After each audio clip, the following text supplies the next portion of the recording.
21वीं सदी की शुरुआत में दुनिया एक नए मोड़ पर खड़ी थी।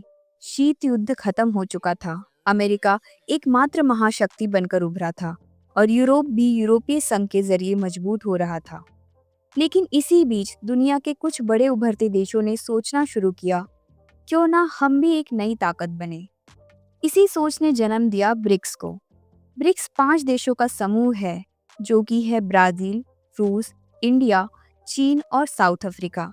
इन देशों ने तय किया कि वे मिलकर एक नई आर्थिक और राजनीतिक शक्ति खड़ी करेंगे, जो पश्चिमी देशों के प्रभुत्व को चुनौती दे सकेगी।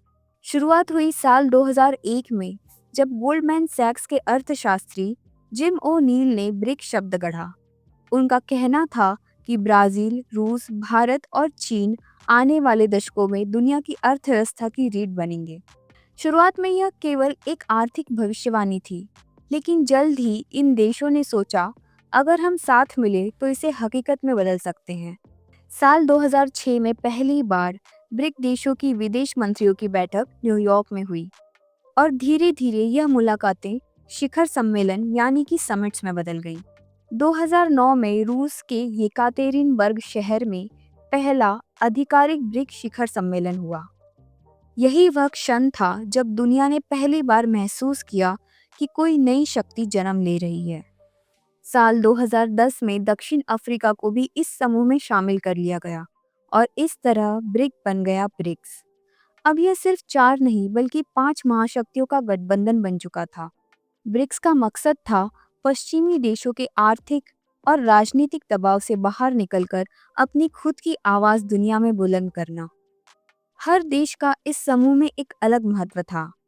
ब्राजील ने प्रतिनिधित्व किया दुनिया की कृषि महाशक्ति का, रूस बना ऊर्जा और हथियारों का बादशाह, तो भारत ने प्रतिनिधित्व किया लोकतंत्र और तकनीक की ताकत का। चीन सशक्त बना निर्माण और आर्थिक शक्ति में, और दक्षिण अफ्रीका बना अफ्रीका के व्यापार का प्रवेश द्वार। दुनिया की लगभग 40% आबादी ब्रिक्स देशों में रहती है। यह आंकड़ा अपने आप में दिखाता है कि इस गठबंधन की ताकत कितनी बड़ी हो सकती है। 2008 के वैश्विक आर्थिक संकट ने ब्रिक्स को और मजबूती दी। जब अमेरिका और यूरोप की अर्थव्यवस्था लड़खड़ा रही थी, तब ब्रिक्स देशों ने दिखाया कि वे दुनिया की अर्थव्यवस्था को बचाने में अहम भूमिका निभा सकते हैं। लेकिन हर गठबंधन की तरह ब्रिक्स के सामने भी चुनौतियां थीं। रूस और चीन का झुकाव एक और था, जबकि भारत और ब्राजील का दृष्टिकोण कुछ अलग था। फिर भी इस समूह ने दुनिया के सामने अपनी पहचान बनाने के लिए बड़े कदम उठाए। साल 2014 में न्यू डेवलपमेंट बैंक (एनडीबी) की स्थापना हुई, जिसे ब्रिक्स बैंक भी कहा जाता है। यह बैंक पश्चिमी देशों के वर्ल्ड बैंक और आईएमएफ का विकल्प था। इसका संदेश साफ था कि अब हमारी अपनी आर्थिक ताकत है। ब्रिक्स ने एक कॉन्टिजेंट रिजर्व अरेंजमेंट (सीआरए) भी शुरू किया। यह एक तरह का आपसी सुरक्षा जाल था, ताकि अगर किसी देश की मुद्रा संकट में फंस जाए तो बाकी सदस्य उसकी मदद कर सकें। समय के साथ ब्रिक्स शिखर सम्मेलन में कई अहम विषय उठे, जैसे कि आतंकवाद, साइबर सुरक्षा, जलवायु परिवर्तन और वैश्विक व्यापार।